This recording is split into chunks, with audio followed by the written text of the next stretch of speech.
shines in the darkness, but the darkness has not understood it. The true light that lightens every man was coming into the world, and the Word became flesh and dwelt among us. And we have seen his glory. The glory is of the only begotten Son. Hello, good evening. It's Christmas Eve. I'm standing here in this freezing building. Can you see my breath? And as I've been thinking on these things, I've been thinking, how do you speak of the extraordinary? How do you communicate that which is transcendental? How do you describe that which is beyond description? The ordinary things surround us. We climb across them. We experience them. And we know them. And as we think about these things, as we understand these things, the Lord speaks to us in these words, but he speaks of things beyond the things that we can understand. In the beginning was the Word, and the Word was with God, and the Word was God. He was in the beginning with God. All things came into being through him, and without him not one thing came into being. What has come into being in him was life, and the life was the light of all people. The light shines in the darkness, and the darkness did not overcome it. There was a man sent from God whose name was John. He came as a witness to testify to the light, so that all might believe through him. He himself was not the light, but he came to testify to the light.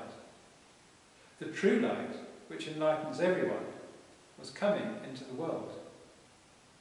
He was in the world, and the world came into being through him, yet the world did not know him. He came to what was his own, and his own people did not accept him. But to all who received him, who believed in his name, he gave power to become children of God, who were born not of blood, or of the will of the flesh, or of the will of man, but of God. And the Word became flesh, and lived among us. And we have seen his glory, the glory as of a Father's only Son, full of grace and truth. John writes about his friend, Jesus. You might have read the Gospel of Mark, which says, here is the beginning of the Gospel of Jesus Christ. But then he would have thought about those words, here is the beginning. And he might have remembered that at the very beginning of the Scriptures, at the beginning of the first book of the Bible, in the beginning of Genesis, it begins, Bereshit, in the beginning. And there in Genesis it says, God made the heavens and the earth. But here, echoing those words of Genesis, John doesn't say God made, he says, in the beginning was the Word. And then he speaks of the making. All things came into being through him, and without him not one thing came into being. Not one thing. He, the Word, is creator. He is not created. He is not made. He is maker. And as we remember these words, as we think on these things, we think on things that cannot be fully understood, things that transcend understanding, things that are sublime, things that are extraordinary, things beyond what we can see and touch. But he uses the words of light, which we can understand. In the beginning, to the writer of the Hebrews, he writes, Long ago, God spoke to our ancestors in many and various ways by the prophets, but in these last days he has spoken to us by a Son, whom he appointed heir of all things, through whom he also created the worlds. He is the reflection of God's glory, and the exact imprint of God's very being, and he sustains all things by his powerful word. When he had made purification for sins, he sat down at the right hand of the Majesty on high, having become as much superior to angels as the name he has inherited is more excellent than theirs. The writer is keen for us to understand that this is no angel. This is no man. This is no one but the Son of God.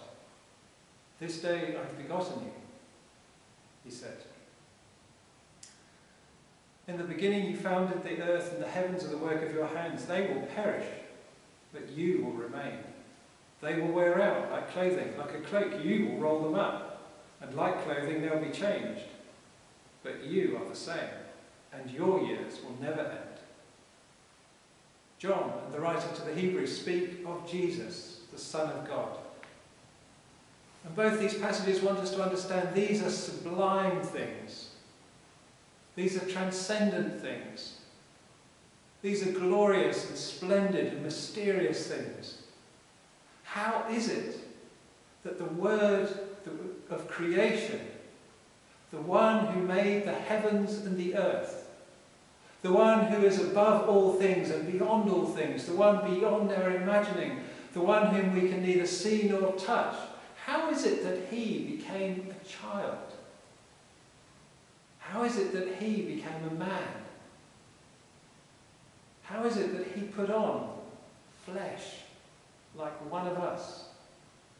He said the Word became flesh and dwelt among us. He lived as one of us. He lived in the same world as us. He had the same experiences as us. He has the same matter, the same substance. He's made of the same stuff that we are. But yet, he is more than us. He is more than anyone. Isaiah says, "How beautiful upon the mountains are the feet of the messenger who announces peace, who brings good news, who announces salvation, who says to Zion, your God reigns."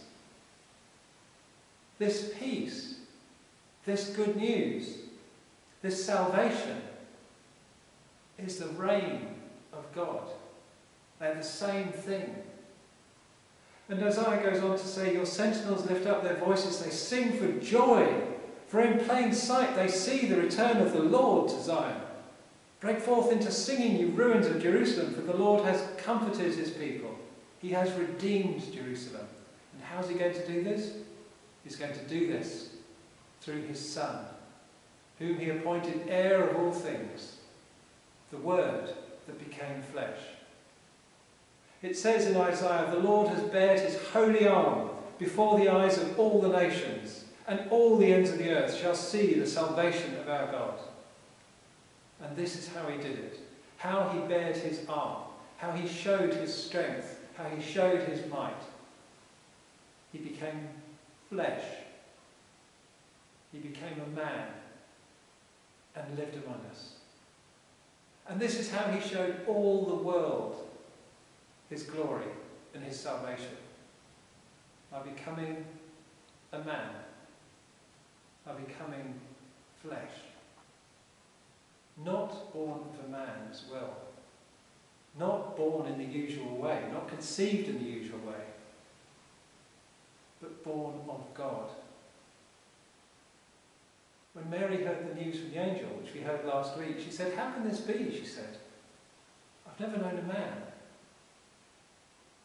And the angel said to her, what will come upon you is the Holy Spirit. And you'll become pregnant by the Holy Spirit. And your child will be called the Son of God. That is how it happened. That is how the Lord has revealed himself. For as it says in Hebrews, in many and various ways by the prophets of old, by the men and the women of the past times. But now he's revealing himself through his Son. Not just a man, not just an angel, not just a messenger. He is the message. He is the one who is coming. It said in Psalm 98, "Sing to the Lord a new song, for he has done marvellous things. With his right hand and his holy arm has he won himself the victory." This is the victory of our God, which was begun in the birth of his Son. The way in which he'd bring about the victory over all sin, all wickedness, all evil, by way he'd bring into judgment all the evil and the death and the suffering and the pain and everything on the earth. This is how he will do it. He will bring his Son. The Word will become flesh and will live among us. But he did not live among us as a conquering hero, as a general, as a soldier, not as a politician, not as a ruler, even though that was offered to him. But it was not offered to him by his Father in heaven. It was not offered to him by God. It was offered to him by the enemy, by Satan. Satan said, "Worship me, and I'll give you the kingdoms of the world." Jesus is the king. But he will not receive that kingship as a gift of Satan, for if he did, he would simply become another ruler, like Stalin or Mao or Hitler, or like any other corrupt, ruthless oppressor of the earth. But no, his kingship is a different kind. He has bared his arm, but not in the way of the world, not in the way of military power or wealth, to overturn by force of might. But he will change the earth because he lived on it. It is curious how the two writers of John and the writers of the Hebrews speak of the sublime and the glorious things in such solemn terms. In the beginning was the Word, and the Word was with God. And the writers of the Hebrews, long ago, God spoke to our ancestors in many and various ways, in these almost philosophical terms. But the Old Testament writers, Isaiah and the psalmist, don't speak of that. They just talk about the rivers singing and the mountains clapping and the trees leaping around. But they're saying the same thing. They're saying the profound and the beautiful and the sublime and the wonderful things which we can never truly understand, but which we can know. Because just as you can never know fully an individual person, no matter how much you love them and how much time you spend with them, there's always an element to them which remains unknown.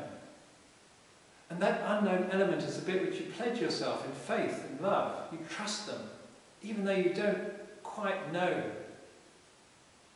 And in the same way, even though we don't quite know, we can pledge ourselves, and we can entrust ourselves, and we can love the Lord our God. Because that is faith. And he reaches out to us to leap out to him in faith, to believe in him and trust in him. For as it says in John, but to all who received him, who believed in his name, he gave power to become children of God. So as we glimpse the Son of God, as we dimly understand these things, as we begin to perceive these things, as the light can shine upon us, as we let that light shine upon us, as we let ourselves see that light, as we let that light come through our eyes, into our souls and our spirits and into our minds, we can know something of the Lord, and we can learn to recognize him, and we can learn to believe in him, and we can learn to trust him.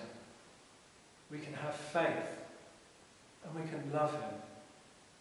And then, truly, we are too like him. We are children of God. That is the good news.